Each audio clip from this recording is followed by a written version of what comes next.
చైనాని వణికించింది భూకంపం. తెల్లవారుజామున ఒక్కసారిగా భూమి కంపించడంతో చైనా వాసులు భయభ్రాంతకు గురయ్యారు, పరుగులు పెట్టారు. ఒక్కసారిగా ఈ భూకంపం బారిన పడిపోయి అంతా కూడా ఒక్కసారిగా వణికిపోయారు. సో ఒకసారి మన ఆర్టీవీ స్క్రీన్ పైన దృశ్యాలు చూస్తున్నాం. సుమారుగా 4.6 మ్యాగ్నిట్యూడ్తో 4.6 రిక్టర్ స్కేల్ పై నమోదైంది ఈ భూకంపం. ఒక్కసారిగా ఈ షాపింగ్ కాంప్లెక్స్లోని కొన్ని దృశ్యాలు ఇవి. చైనాలోని షాపింగ్ కాంప్లెక్స్లో అక్కడ ఒక్కసారిగా భూమి కంపిస్తున్న దృశ్యాలు అవి. 4.6 రిక్టర్ స్కేల్ పై నమోదైంది. సుమారుగా 10 కిలోమీటర్ దగ్గర భూకంప కేంద్రం నమోదైంది. సో ఇది సైరన్ మోగుతోంది. చైనాలో ఒక్కసారిగా భూమి కంపించడంతో ప్రజలంతా భయభ్రాంతకు గురయ్యారు. సైరన్ మోగుతోంది అంటే ఎమర్జెన్సీ సిచ్యువేషన్ని తలపిస్తోంది. So according to US geological survey ప్రకారంగా 6 గంటల 30 నిమిషాల సమయంలో, అంటే ఈరోజు ఉదయాన్నే 6 గంటల 30 నిమిషాల సమయంలో బవోషాన్ యునాన్ ప్రాంతంలో 10 కిలోమీటర్ దగ్గర ఈ భూకంప కేంద్రం నమోదైంది. అంటే భూమి లోపల 10 కిలోమీటర్ దూరంలో ఈ భూకంప కేంద్రం నమోదైంది. ఇక్కడ 4.6 ఎర్త్క్వేక్ 4.6 రెక్టర్ స్కేల్ అనేది కొంత మనకి చూడడానికి రెక్టర్ స్కేల్ నార్మల్గానే ఉంది. ఎల్లో అలర్ట్ జారీ చేశారు, కానీ దీని ప్రభావం ఎక్కువగా ఉంది. ఎందుకంటే 10 కిలోమీటర్ దగ్గరే భూకంప కేంద్రం నమోదైంది కాబట్టి కొంత పెద్ద ఎత్తున ఆందోళన కలిగించే విధంగా ప్రజలంతా కూడా భయభ్రాంతలకు గురయ్యారు. బహుశా ఈ పాకిస్తాన్కి సహకరించడానికి ప్రకృతి కూడా వారిని ఉపేక్షించడం లేదు. ప్రకృతి కూడా వెంటాడుతోంది చైనానే మాత్రం చాలా క్లియర్ అర్థమవుతోంది. మయన్మార్, చైనా రెండు కూడా ఎఫెక్ట్ అయ్యాయి. So there have been no immediate reports. ప్రస్తుతానికి ఎటువంటి ఇమీడియట్ క్యాజువాలిటీస్ కానివ్వండి, మేజర్ డ్యామేజెస్ ఉన్నట్టుగా ఇంకా తెలియలేదు. కేవలం ఒక గంట క్రితమే చైనాలో ఈ ప్రమాదం జరిగింది. So as per the nodal agency of government of India ఎప్పటికప్పుడు మన దగ్గర వచ్చేటువంటి ఎటువంటి పరిస్థితి ఉండబోతోంది ఫ్యూచర్లో. ఎందుకంటే చైనా, మయన్మార్, ఆఫ్ఘనిస్తాన్, పాకిస్తాన్ ఈ అన్ని దేశాలను కూడా టర్కీ ఎర్త్క్వేక్స్ను నిత్యం భయభ్రాంతకు గురి చేస్తున్న నేపథ్యంలో మన భారతదేశం పరిస్థితి ఎలా ఉండబోతుంది అనేది ఎప్పటికప్పుడు అంచనా వేస్తున్నారు. సో ప్రస్తుతం మన భారతదేశంలో అరుణాచల్ ప్రదేశ్లో దీని ప్రభావం కనిపించింది. సో అరుణాచల్ ప్రదేశ్ నుంచి 428 కిలోమీటర్ దూరంలో ఈ యొక్క భూకంప కేంద్రం నమోదైంది. అటు మయన్మార్ నుంచి సుమారుగా 450 కిలోమీటర్ దూరంలో, సో ప్రస్తుతానికి సుమారుగా మయన్మార్ నుంచి 500 కిలోమీటర్ దూరంలో, భారతదేశం నుంచి సుమారుగా 420 కిలోమీటర్ దూరంలో ఈ భూకంప కేంద్రం నమోదైంది. చైనా ప్రాంతంలో బావోషన్ యునాన్ ప్రాంతంలో ఈ భూకంప కేంద్రం నమోదైంది. సో పాకిస్తాన్లకు సహకరించడానికి బహుశా ఈ ప్రకృతి విలేతాళన చేస్తోంది. మీరు గమనించండి, టర్కీలో భూకంపం వస్తోంది, మయన్మార్లో భూకంపం వస్తోంది, తర్వాత పాకిస్తాన్లో భూకంపం ఉంది, ఇప్పుడు చైనాలో భూకంపం ఉంది. అంటే ఏ దేశాలైతే కొంత భూకంప బారిన పడుతున్నాయి ఇవన్నీ కూడా పాకిస్తాన్ సహకరిస్తున్నవి. మయన్మార్లో భూకంపం ఉంది, టిబెట్, తర్వాత ఇవన్నీ ప్రాంతాల్లో కూడా భూకంపాలు నమోదయ్యాయి. ఇటీవల కాలంలో కేవలం 2-3 రోజుల వ్యవధిలోనే ఇవన్నీ కూడా నమోదైన సంఘటనలు ఉన్నాయి. సో ఈ సిచ్యువేషన్లో ప్రకృతి కూడా పాకిస్తాన్కి సహకరించే వాళ్ళని వదిలిపెట్టడం లేదు. పాకిస్తాన్కి సహకరించే వారిని ఎవరిని కూడా ఉపేక్షించకుండా వెంటాడుతోంది. ప్రకృతి కూడా అక్కడ విలేతాండవం చేస్తున్న మాత్రం చాలా సుస్పష్టంగా అర్థమవుతోంది.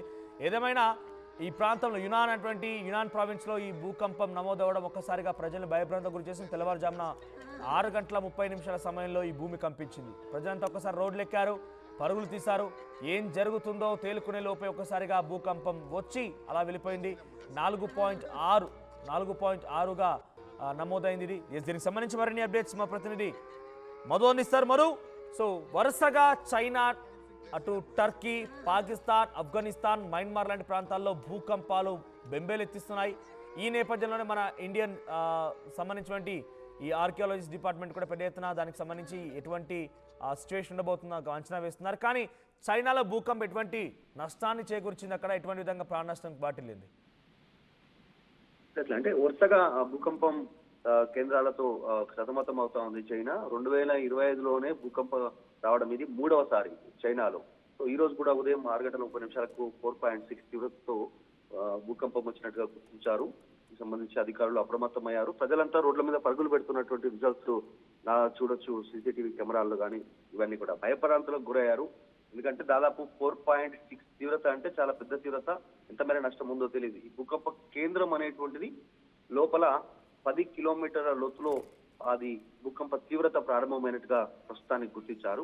ప్రస్తుతానికైతే ఎలాంటి ప్రాణ నష్టం జరిగినట్టుగా ఇన్ఫర్మేషన్ లేదు, ఆస్తి నష్టం జరిగినట్టుగా కూడా ఇన్ఫర్మేషన్ లేదు. కానీ చాలా పెద్ద ఎత్తున ప్రజలు భయాందోళనకు గురి కావడం, రోడ్లపైన పరిగెత్తడం, ఇంట్లో నుంచి బయటకు వచ్చి అనేటువంటిది విజువల్స్ కనపడతా ఉన్నాయి. దీనికి సంబంధించి ఈ యునాన్ ప్రావిన్స్ లో గతంలో కూడా వచ్చాయి 2025 జనవరిలో. తర్వాత ఇదే మేలో ఈరోజు 16వ తారీఖు 14వ తారీఖు ఎగ్జాక్ట్ 2 రోజుల క్రితం కూడా మళ్ళీ భూకంప తీవ్రత వచ్చింది. దీని ఎఫెక్ట్ మయన్మార్ కానీ, పాకిస్తాన్ కానీ, ఆఫ్ఘనిస్తాను, చైనాతో పాటు వీటన్నిటికీ ఎఫెక్ట్ ఉన్నట్టుగా చెప్తా ఉన్నారు. ఇక్కడ లోపల ఈ తీవ్రత సంబంధించినటువంటి దాంతో ఏ దేశాలు ఎఫెక్ట్ అవుతా ఉన్నాయి భూకంప తీవ్రత కేంద్రం నుంచి అనేటువంటిది నేషనల్ సెంటర్ ఫర్ సెస్మాలజీ వాళ్ళు గుర్తించారు. దీనికి సంబంధించి డీటెయిల్స్ తెలుసుకుంటున్నారు. దీనికి గల కారణాలేంటి, పదే పదే ఎందుకు భూకంపం అక్కడే సంభవిస్తా ఉంది, ఆ ప్రాంతాల్లోనే మ్యాగ్నిట్యూడ్ ఆ ప్రాంత ఆ ఏరియాలోనే ఎందుకు వస్తుంది అనేటువంటి తెలుసుకునే ప్రయత్నం చేస్తా ఉన్నారు. ఒక్కసారిగా ప్రజలు భయాందోళనకు గురయ్యారు భూకంప తీవ్రతతో. కాకపోతే వరుస భూకంపాలు అదే ప్రాంతంలో, ఆ చుట్టుపక్కల ప్రాంతంలోనే ఇది రావడం 2025 సంవత్సరంలో జనవరి, తర్వాత ఇప్పుడు జనవరి నుంచి ఇక్కడ తీసుకుంటే ఈ రోజు మే వరకు మొత్తం 3 సార్లకు పైగా భూకంప తీవ్రత అదే ప్రాంతంలో నమోదు కావడంతో కాస్త ఆందోళన చెందుతున్నారు ప్రజలంతా కూడా. అండ్ మధు, అంటే వరుసగా వెస్ట్రన్ కంట్రీస్లో మొత్తం కూడా ఈ భూకంపాలు సంభవిస్తున్నాయి. పాకిస్తాన్, ఆఫ్ఘనిస్తాన్, టర్కీ, తర్వాత ఇటు చైనా, మయన్మార్, ఇవన్నీ కూడా అంటే భారతదేశం చుట్టుముట్టిన దేశాలన్నింటిలో కూడా భూకంపాలు నిత్యం సంభవిస్తున్నాయి. రోజుకొకసారి కంపల్సరీగా భూకంపాలకు సంబంధించి వార్తలు వింటూనే ఉన్నాం. So national centre for seismology ఎప్పటికప్పుడు గమనిస్తోంది అని చెప్తున్న నేపథ్యంలో ఏం జరిగి ఉంటుంది, అసలు భూమి పొరల్లో ఎటువంటి కదలికలు ఉన్నాయి, అటు ఆ ప్రమాదం ఏదైనా భారతదేశం పైన పడే అవకాశం ఉందా? అంటే ఆఫ్ఘనిస్తాన్ లో 4 గంటలకు సంభవించినట్టుగా తెలుస్తా ఉంది ఇదే భూకంపం ఇదే రోజు. దీనికి సంబంధించి ఈ రోజే తర్వాత వీళ్ళకు 6 గంటల 30 నిమిషాలకు ఈ భూకంప తీవ్రత చైనాలో కనపడింది. తర్వాత ఆఫ్ఘనిస్తాన్, టర్కీలో ఉన్నటువంటి కొన్ని కీలకమైనటువంటి నగరాల్లో కూడా ఈ భూకంప తీవ్రత సంభవించినట్టుగా తెలుస్తా ఉంది.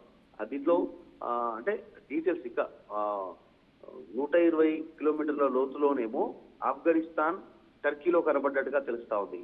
చైనాలోనేమో దాదాపు 30 కిలోమీటర్ల దూరంలో దీనికి సంబంధించినటువంటి 10 కిలోమీటర్ల లోతులో చైనాలో కనపడినట్టుగా తెలుస్తా ఉంది. అంటే ప్రధానంగా ఇది చైనాలో భూకంప తీవ్రత ప్రారంభమైంది, దానితో చుట్టుపక్కల ఉన్నటువంటి దేశాల్లో కూడా ఎఫెక్ట్ కనపడతా ఉంది.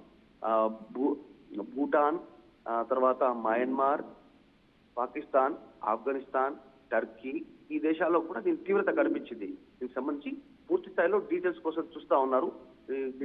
ఈ డీటెయిల్స్ లో ప్రజెంట్ అయితే national centre for seismology department ఉందో భూకంప తీవ్రతను మీరు చెప్తున్న ప్రకారంగా ఆఫ్ఘనిస్తాన్ లో కూడా ఉదయాన్నే తెల్లవారుజామున 6 గంటల ప్రాంతంలో అక్కడ భూమి కంపించినట్టుగా తెలుస్తోంది. సో చైనాలో 6 గంటల 30 నిమిషాల సమయంలో, అంతకంటే ముందే 5 గంటల సమయానికి టిబెట్ ని కూడా భూకంపం వణికించింది. నేపాల్ లాంటి ప్రాంతాల్లో కూడా భూమి కంపించినట్టు తెలుస్తోంది. అక్కడ ఏకంగా 5.7 తీవ్రతతో భూమి కంపించింది. సో వరుసగా గంటల వ్యవధిలోనే వివిధ దేశాల్లో ఈ భూమి కంపించడం చూస్తూ ఉంటే ఈ ప్రభావం భారత్పై ఎటువంటి విధంగా పడే అవకాశం ఉంది? మన దగ్గర ఉన్నటువంటి నేషనల్ సెంటర్ ఫర్ సిస్మాలజీ ఎటువంటి అంచనా వేస్తోంది? ఎగ్జాక్ట్లీ గతంలో కూడా కాస్త కంపించినటువంటి సిచ్యువేషన్ కనపడింది మనకు. ఢిల్లీలో కానీ కొన్ని ప్రాంతాల్లో భూ ప్రకంపనలు వినపడ్డాయి. భూకంపనలతో కాస్త ప్రజలు ఆందోళనకు గురయ్యారు. ఈ మధ్య కాలంలో ఈ భూకంప తీవ్రత పెరుగుతూ పోతా ఉంది. దానికి రీజన్ ముఖ్యంగా భూకంప కేంద్రాలైనటువంటి ఆ ప్రాంతాలలో కదలికలు, లోపల ఉన్నటువంటి ప్లేట్స్ ఏవైతే ఉంటాయో ఆ భూమికి సంబంధించినటువంటి అడ్జస్ట్మెంట్ సందర్భంగా భూకంప తీవ్రత ఎక్కువగా ఉంటుంది. దాని ఎఫెక్ట్ ఆ చుట్టుపక్కల ప్రాంతాల్లో ఎక్కువగా ఉంటుంది మొదట. తర్వాత పక్కన ఉన్నటువంటి దేశాలకు కూడా ఇది కాస్త వైబ్రేషన్ లాగా చిన్న కదలికల రూపంలో కాస్త కంపించినట్టు భూమి కంపించినట్టు, బిల్డింగ్లు కాస్త ఊగినట్టు కాస్త ఆందోళనకు గురయ్యే పరిస్థితి ఉంటుంది. కానీ ఎక్కువ తీవ్రత మాత్రం చైనాలో కనపడతా ఉంది. చైనాలో రిపీట్ అవుతా ఉంది ఇది పదే పదే.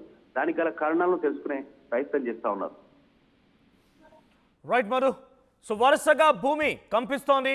అటు చైనాలో, అంతకంటే ముందు టిబెట్లో, అంతకంటే ముందు ఆఫ్ఘనిస్తాన్ అనే ప్రాంతాల్లో కూడా. ఆఫ్ఘనిస్తాన్లో సుమారుగా 6 గంటల ప్రాంతానికి అక్కడ భూమి కంపిస్తే అక్కడ కూడా సుమారుగా 4.0 తీవ్రతతో నమోదైంది. ఆ తర్వాత చైనాలో 4.6 తీవ్రతతో ఇప్పుడు లేటెస్ట్గా బోషాన్ అనే ప్రాంతాలు, బోషాన్ అనే ప్రాంతాల్లో ఈ యొక్క భూమి కంపించినట్టు తెలుస్తోంది. 10 కిలోమీటర్ల దగ్గర భూకంప కేంద్రం నమోదైంది. అంతకంటే ముందు ఈ 2 దేశాల కంటే ముందు టిబెట్ లాంటి ప్రాంతాల్లో కూడా 5.9 తీవ్రతతో అక్కడక్కడ భూమి కంపించింది. టిబెట్స్ సిగాట్సే సిటీలో ఈ భూమి కంపించింది. సుమారుగా 5 గంటల 10 నిమిషాల ప్రాంతంలో టిబెట్లో భూమి కంపించింది. సో ఎగ్జాక్ట్గా 6 గంటల 30 నిమిషాల సమయంలో 4.6 తీవ్రతతో చైనాలో భూమి కంపించింది. సుమారుగా 100 కిలోమీటర్ల రేడియస్ వరకు కూడా దీని ప్రభావం కనిపించింది. 10,000 మంది అక్కడ నివసిస్తూ ఉన్నారు. అంటే ఈ 100 కిలోమీటర్ రేడియస్లో అంటే చాలా తక్కువ అని భావించాము, ఎందుకంటే చాలా దూరంగా ఉన్నాయి కాబట్టి ఆ రకంగా ఉంటుందేమో బహుశా. సో 10,000 మందికి పైగా అక్కడందరూ కూడా ఇబ్బందులు పడేది తెలుస్తోంది. సో దీని విషయం పైన అథారిటీస్ ఇప్పటికే ఒక అలర్ట్ జారీ చేశాయి. ప్రజలందరూ కూడా సేఫ్ జోన్లకి లేకపోతే అలర్ట్గా ఉండాలని చెప్తుంది. ఎందుకంటే వరుసగా భూకంపాలు వస్తున్నాయి కాబట్టి ఒక్కసారి వచ్చిందంటే డెఫినెట్గా దాని ప్రభావం మరింతగా ఉండే అవకాశం ఉన్న నేపథ్యంలో చైనాలో ఉన్నటువంటి ప్రజలను ఒక్కసారిగా అలర్ట్ చేసింది. ఎందుకంటే ప్రభుత్వం అందరినీ కూడా తగు జాగ్రత్తలు తీసుకోవాలని చెప్పింది. సో ఈ నేపథ్యంలోనే మీరు గమనించండి, పాపిస్టి పాకిస్తాన్లకు సపోర్ట్ చేసిన ప్రతి ఒక్కరికి కూడా ప్రకృతి సైతం వదిలిపెట్టడం లేదు. పాకిస్తాన్లో కూడా వరుస భూకంపాలు అక్కడ ప్రజలు బెంబేలెత్తిస్తున్నాయి. చైనాలో అటువంటి పరిస్థితి ఉంది, టర్కీలో అటువంటి పరిస్థితి ఉంది. మనం గమనిస్తున్న మయన్మార్ లాంటి దేశం కూడా వారికి సహకరించింది, అక్కడ అదే పరిస్థితి ఉంది. సో ఎటు చూసినా కూడా ఈ పాపిస్టి పాకిస్తాన్ కుక్కలకు సహకరించే ప్రతి ఒక్కరిని కూడా ప్రకృతి వదిలిపెట్టడం లేదు అనేది మాత్రం చాలా క్లియర్గా అర్థమవుతోంది.